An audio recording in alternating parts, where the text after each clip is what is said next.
Olá, pessoal, tudo bom?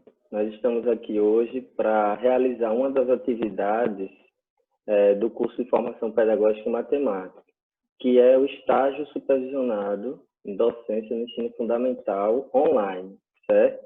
O tema dessa nossa apresentação é a importância dos jogos matemáticos no ensino fundamental. E a equipe é composta por mim, Matheus Canuto Oliveira, e eu vou ficar com a parte inicial da apresentação relacionada à introdução e os objetivos.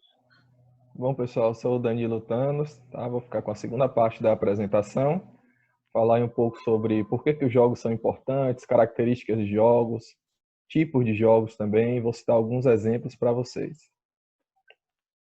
Eu sou o Roberto Macena, vou apresentar para vocês um jogo chamado Torre de Hanoi, e as regras, as características e os simuladores que a gente pode utilizar para aplicar esse jogo na sala de aula. Bom, pessoal, vamos dar início aqui à nossa aula, né? Vamos começar aqui com a introdução, né? Vendo o seguinte, a gente sabe que a matemática, ela tem importância fundamental na nossa vida, né? Por quê? Porque ela está praticamente em tudo. Ela está na nossa casa, a gente usa matemática, no trabalho, no comércio, nos estudos, enfim, basicamente em tudo na nossa vida a gente usa matemática. E por conta disso, é necessário que a gente não só entenda como funciona a matemática, suas operações, mas como interpretar situações, problemas com o auxílio da matemática. E daí que surge o uso de materiais manipuláveis, que são qualquer tipo de material que você use de forma pedagógica para auxiliar no ensino, no entendimento de alguma coisa. No caso, na matemática, a gente pode usar os jogos, né, como exemplo, filmes, imagens, quadros, obras de arte, enfim, qualquer tipo de material que te auxilie pedagogicamente a entender algum assunto, algum aspecto da matemática, são materiais manipuláveis, né? E tem esse nome manipulável porque a pessoa, o aluno, ele vai manipular, ele vai interagir com esse material de forma ativa para ele poder entender determinado processo de ensino que a gente queira passar, certo? Então, é uma excelente estratégia a formação de um raciocínio crítico, certo? Então, nesse processo de ensino e de aprendizagem, nós devemos criar oportunidades de experiências de aprendizagem, ou seja, o aluno ele não deve só receber o assunto de forma passiva, né? Só receber, só ficar olhando, sem poder praticar, sem poder interagir de forma ativa. Então, se a gente faz de uma forma passiva, o conhecimento vai ficar transmitido de uma forma isolada, né? Então, o aluno acaba tendo dificuldade maior de entender aquele assunto.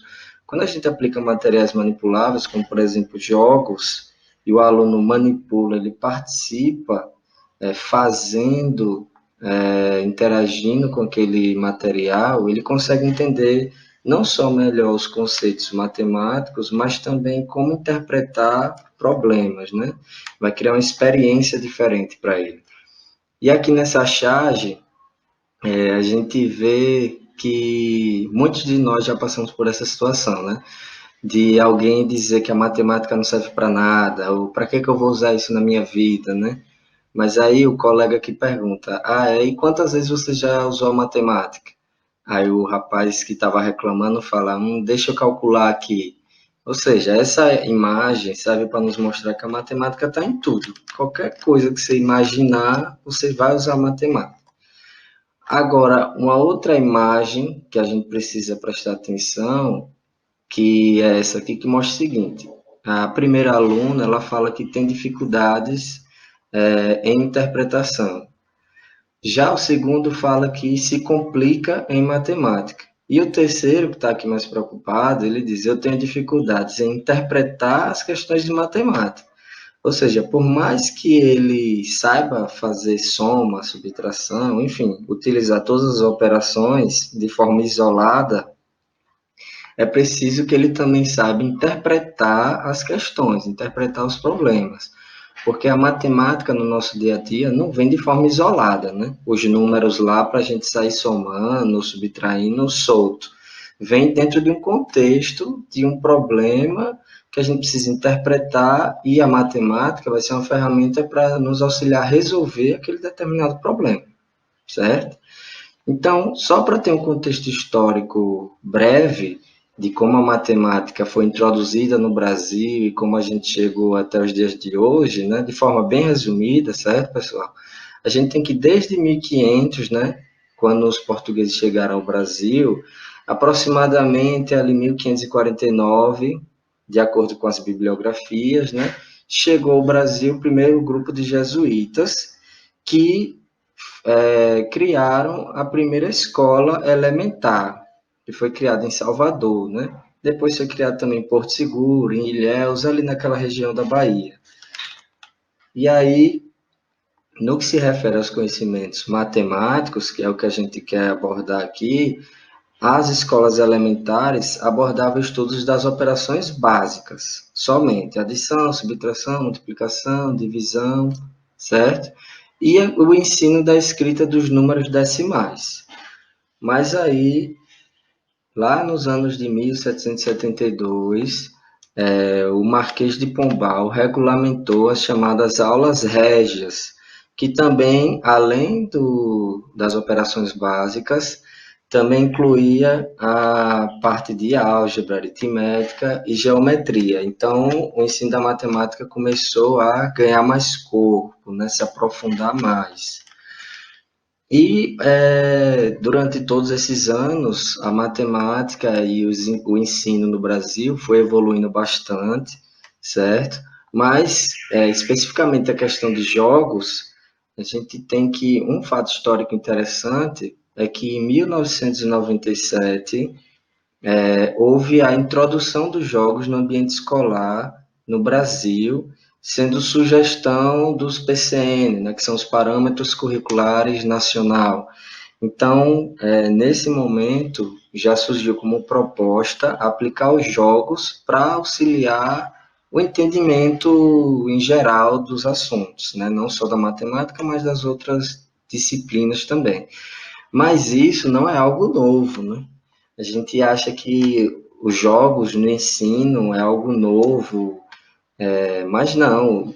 Os antepassados nossos já utilizavam essa técnica, né? Como, por exemplo, os gregos, como Platão, ele já defendia a importância de aprender matemática como forma atrativa, né? Porque os jogos, como tem aquele envolvimento, aquele desafio, torna mais atrativo para você entender alguma coisa. Então, Platão já usava isso antigamente. Assim como os egípcios, romanos e os maias aproveitavam-se dos jogos para trabalhar não só matemática, mas também formação de valores, de conhecimentos, normas, padrões de vidas, entre outros temas. A gente tem aqui umas imagens mostrando, basicamente querendo ilustrar, né, que na antiguidade eles usavam aspectos do dia a dia deles, né, para explicar a matemática, né? Então eles usavam ferramentas de trabalho, como uma corda, e aí ia dando os nós, e mostrando, contando quantos nós tinha, né?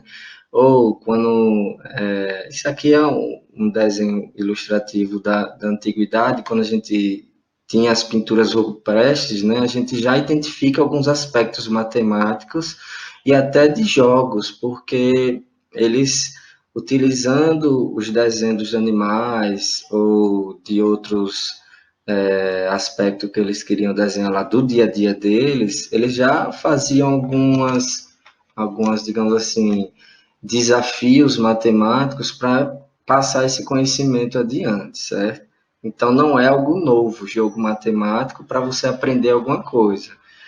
Os jogos já são usados muitos anos atrás, né?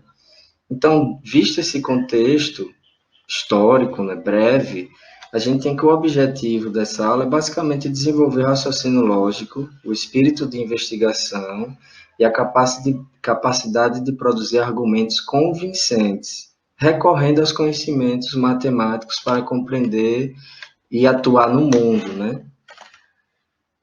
Utilizar recursos didáticos, nesse caso, como material manipulável, a gente vai utilizar um jogo, certo? Para fazer esse ensino da matemática, para a pessoa ter mais noção da compreensão da matemática. Outro objetivo é estimular que os alunos efetuem cálculos mentalmente, certo? Ou seja, possam fazer estimativas ou também usem a calculadora, mas que eles possam decidir quando é apropriado usar a própria mente, né, para fazer o cálculo mentalmente ali de forma rápida ou precisar de uma calculadora, se for o caso, né? Outro objetivo é fazer com que resolvam e elaborem problemas matemáticos com suporte de material manipulável, né? Então, fazer as operações de soma, subtração. No caso do jogo que a gente vai usar aqui, a gente vai mostrar, no caso, a potenciação, certo? Potência de base 2, como é que funciona,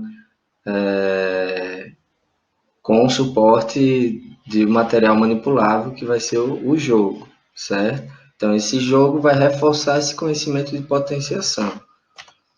Outro objetivo, né, também é incentivar o convívio social do aluno e o trabalho em grupo, porque a gente precisa, no caso de um jogo, né, respeitar o tempo do nosso colega, né, esperar a nossa vez para jogar. Então, isso tudo a gente já consegue incluir ali conceitos, né, de trabalho em grupo, trabalho em equipe, respeitar o tempo do colega, certo? Então, aqui a gente conclui a parte dos objetivos e competências e vocês vão ficar com a parte do meu colega Danilo de por que os jogos matemáticos são importantes. Bom, pessoal, aqui agora é Danilo falando, tá? Vamos continuar a nossa apresentação nos perguntando por que que os jogos matemáticos são tão importantes, tá? Bom, é indiscutível, né, a presença dos jogos na vida da criança, especialmente dos adolescentes e jovens adultos, tá? Isso se deve em parte pelo desenvolvimento da tecnologia. Sendo assim, né, por que que deixaríamos de trazer o jogo para a educação e, no nosso caso, para a matemática? O uso dos jogos e dos desafios é uma excelente possibilidade de trabalho, pois exige uma postura ativa do aluno. Isso evita a passividade e a falta de motivação. Tá? É comum a gente encontrar alunos que sofrem de bloqueios com a matemática, mas que com os jogos se saem muito bem. Tá? Isso ocorre aí porque o aspecto lúdico ele alivia a tensão e estimula a formação e outros esquemas cognitivos que lhe ampliam as possibilidades de aprendizagem do aluno. Tá? Com isso, os jogos ele têm importância muito grande no processo de ensino e aprendizagem da matemática e podem ser aplicados para ajudar no desenvolvimento intelectual e comportamental do aluno. Com relação às características dos jogos, de acordo com Smoley, Diniz e Milani, de 2007, tá?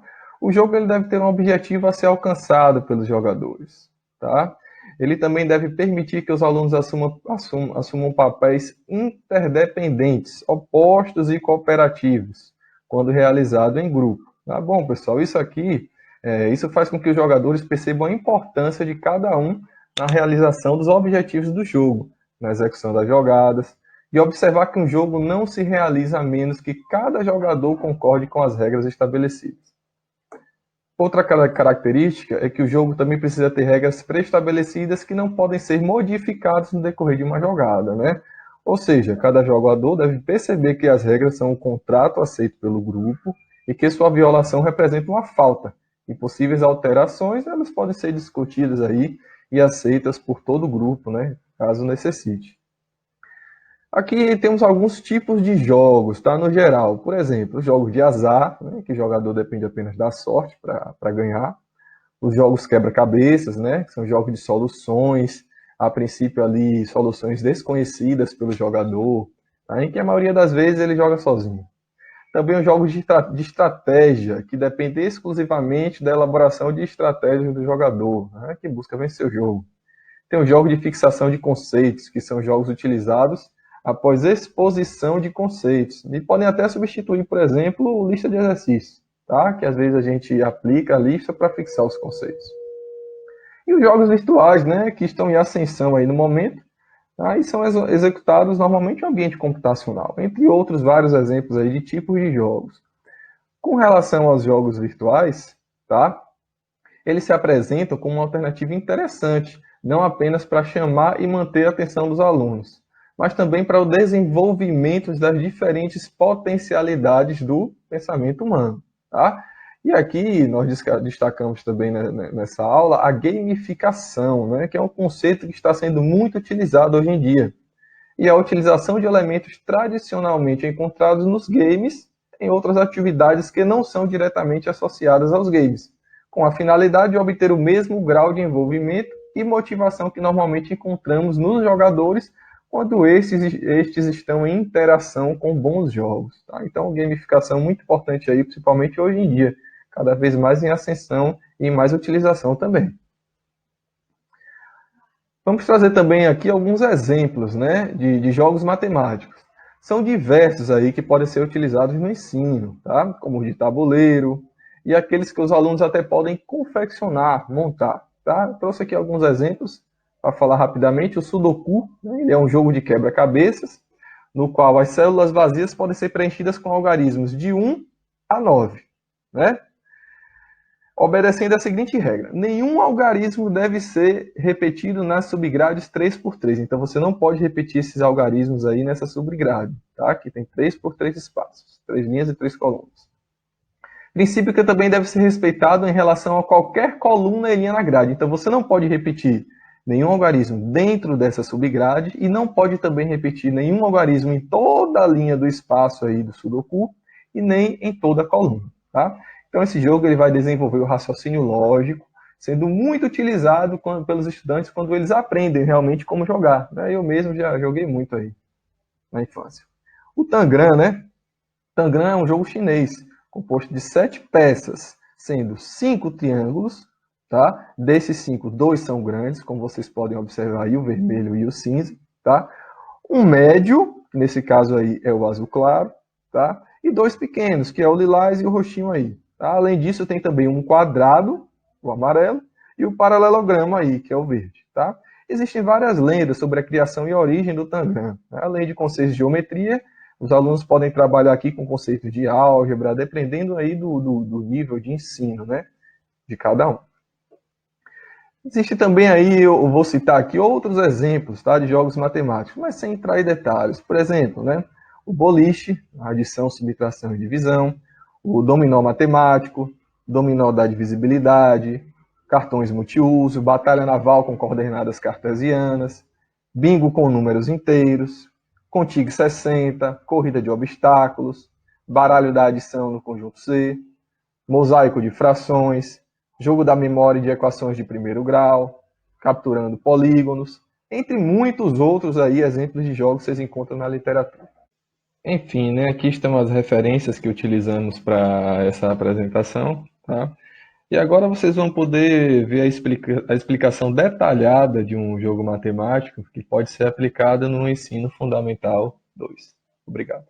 Continuidade em nossa aula sobre a importância dos jogos matemáticos no ensino fundamental, eu venho apresentar o jogo Torre de Hanoi, um jogo bastante conhecido, bastante utilizado para o ensino de matemática.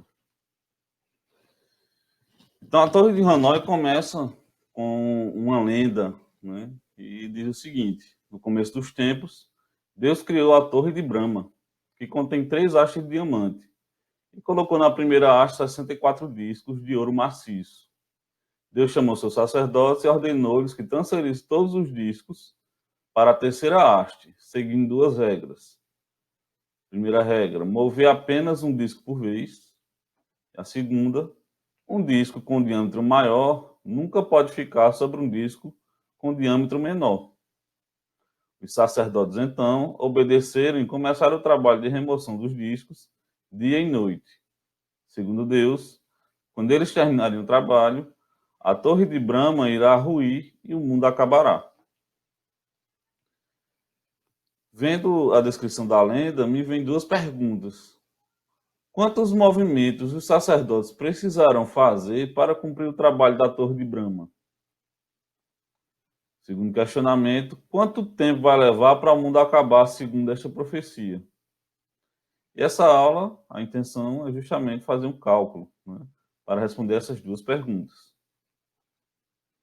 Falando um pouco sobre a Torre de Hanoi, ela foi criada em 1883 pelo matemático francês Edward Lucas, né, e ele chamou ela de Torre de Hanoi, que consiste num problema simplificado da Torre de Brahma, em que se utiliza de 2 a 8 discos para transportar de uma coluna a outra. O objetivo do jogo é deslocar todos os discos de um pilar para outro qualquer, obedecendo duas regras. Mover apenas um disco por vez.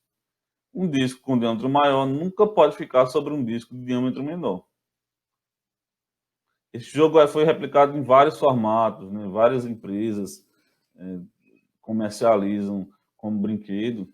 E existe também um acesso muito fácil, né, nas lojas de aplicativos, programas de computadores e aplicações web. Então, nesse link do clube da UBMAP, você consegue, né, uma descrição bem detalhada do que seria a Torre de Hanoi e uma simulação. Clicando aqui no link, né, a gente pode perceber justamente, né, o site aqui do Clube de Matemática da UBMAP, que tem uma apresentação do jogo, falando um pouco da história, e tem uma simulação, né, do jogo, em que você pode escolher a quantidade de discos que você pode colocar nos pinos, né? De 2 a 13 discos aqui nessa simulação é possível. Se a gente, né, for fazer o jogo, né, começando com 2, que é o sistema mais simples, você vê que o objetivo é justamente mover esses discos de uma haste para outra. Então, fazendo de forma simplificada, aqui eu clicaria, ele sairia desse pino na hora que eu clico. Quando eu clico na outra haste, ele leva o disco para lá. Clicando novamente, eu tiro o disco dessa haste e levo para a terceira haste. Clicando aqui novamente, consegue concluir o desafio com apenas 2 discos. Veja que eu precisei de apenas 3 movimentos para fazer, né, a transcrição dos discos da primeira coluna para a terceira coluna. Se aumenta no nível de dificuldade, colocando 3 discos, eu já vou precisar de 7 movimentos. Então, da mesma forma, clicando nos discos e levando para outra haste, né, você vai fazendo os movimentos de forma a levar os discos um a um para a outra haste. Então, com esses movimentos, né, em 7 movimentos eu consegui transferir 3 discos de uma haste para outra. Aumentando mais um pouco a dificuldade, colocando 4 discos, agora eu vou precisar de 15 movimentos. Então, fazendo aqui, na mesma sequência, clicando para levantar o disco, clicando na outra haste para levar para lá, eu tenho a movimentação que eu preciso. Então, esse aqui eu preciso de 15 movimentos para fazer a transposição dos discos de uma haste para outra.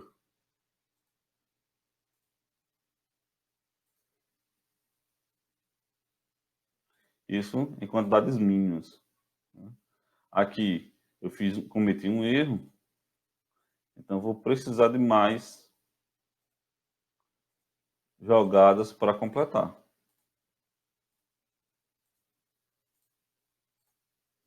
Veja que, como eu cometi um erro, eu, no mínimo precisava de 15 jogadas, eu executei em 18 jogadas. Então o jogo consiste nisso, em você fazer, né, a transposição dos discos um a um, sem um disco maior ficar sobre um disco menor, e conseguir transferir todos os discos de uma haste para outra. Continuando nossa apresentação, a gente percebe que a quantidade mínima de jogadas, né, depende da quantidade de discos que eu tenho. Então, para as 3 simulações que a gente fez, né? Para 2, 3 e 4 discos, vimos que a quantidade de jogadas é justamente o que está disposto aqui nessa segunda coluna. Então, para 2 discos, eu preciso de 3 jogadas. 3 discos, 7 jogadas. 4 discos, 15 jogadas. A gente analisando mais um pouquinho, percebe que esse 3 eu posso escrever como 4 menos 1, né? Que seria justamente 2 elevado ao quadrado menos 1. Esse 7 eu posso escrever como 8 menos 1, que daria 2 elevado a 3 menos 1. E esse 15 eu posso escrever como 16 menos 1, que dá 2 elevado a quarta menos 1. Essa regra que a gente observa só nessas 3 etapas pode ser comprovada, né, e nos resulta em uma equação, que seria justamente o número de jogadas, né, depende da quantidade de discos, e ela tem uma relação proporcional de um expoente de 2, né, a potenciação de 2. Então, 2 elevado ao número de discos menos 1. Com essa equação, eu consigo fazer o cálculo de quantas jogadas, no mínimo, eu preciso para completar o desafio da Torre de Hanoi. Fazendo, né, um prolongamento, então, eu tenho aqui, para 5 discos, eu precisaria de 31 jogadas, 6, 63 jogadas, 7, 127 jogadas, 8, 255 jogadas. Se voltarmos ao problema inicial, que era a questão da Torre de Brahma, que tem 64 discos, então, aplicando na equação, você teria essa quantidade de movimentos, né? São mais de 18 quintilhões de movimentos. Muito movimento, um número muito alto. Se a gente for calcular, né, a quantidade de tempo que levaria para executar todos esses movimentos, então, se a gente considerasse que cada disco fosse movido uma vez por segundo, teríamos que no ano haveriam 31.536.000 movimentos. Fazendo essa divisão, daria em torno de 585 bilhões de anos para que o desafio fosse concluído.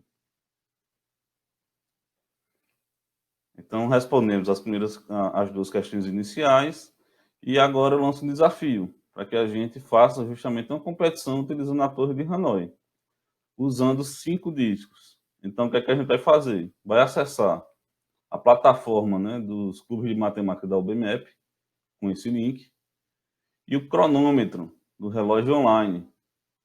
A gente vai fazer esse jogo cronometrado e, para participar, você tem que gravar um vídeo usando o Loom, está nesse link aqui. Ele consegue fazer vídeos, né, de captura de tela de forma gratuita e tem que enviar os links nos comentários. Quem movimentar todos os discos do primeiro pino para outro pino em menos tempo ganha a competição. Então,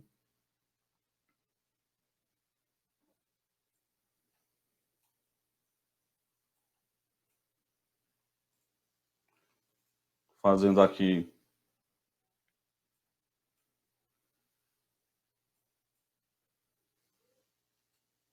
a minha jogada, colocando 5 pinos. Vocês farão dessa forma a simulação, né? Coloca no cronômetro, põe iniciar e começa a fazer a jogada.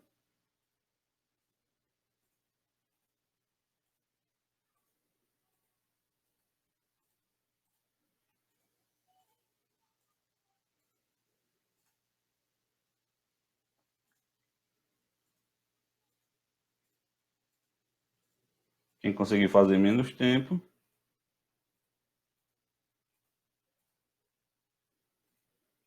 ganha a partida.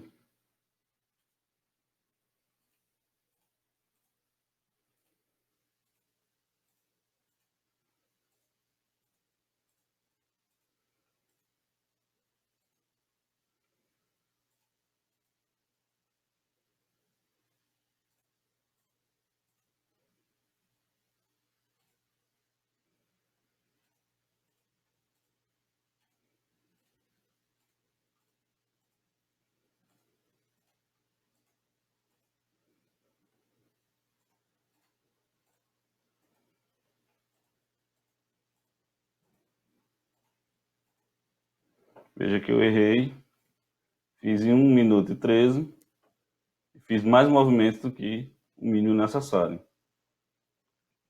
Então, esse é o desafio. Quem conseguir fazer menos tempo, grava um vídeo e posta nos comentários. Quem fizer menos tempo ganha o desafio. Obrigado e até a próxima.